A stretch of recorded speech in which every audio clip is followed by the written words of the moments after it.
My name's Magnus, and in November of 2023 I was made homeless. Kicked out from my family home in Dartington, and I ended up with almost nowhere to go. Sort of going from that to having some support, even the very basics of support at the start were sort of a revelation. It was fantastic.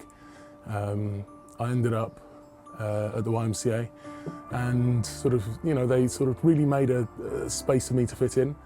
I'm 7'2" and quite large, so I need a bit of space, and they were able to accommodate me with that.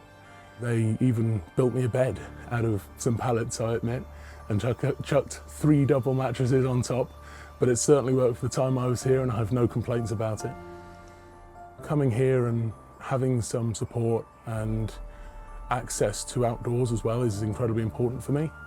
I actually originally trained as a blacksmith and a metalworker, so anything that I can turn my hands to is incredible for me. Really good for my mental health and for other people as well, I truly believe. I was very fortunate that I had support from a gentleman by the name of Sam, who works at the YMCA, who was sort of like a father figure and a great inspiration of sort of what to turn to while I was here. Whilst also at the YMCA, there was a group called Faith Space, which I really appreciated. It was a nice area to discuss sort of religion and faith, primarily from a Christian understanding, as the YMCA is a Christian organisation. But actually, as someone who is Jewish, it was nice to discuss the Old Testament and Psalms, something we both hold in common. When I moved on from the YMCA, I sort of had a really nice sort of leap pad right into university here at Exeter, where I've sort of been thriving since September last year.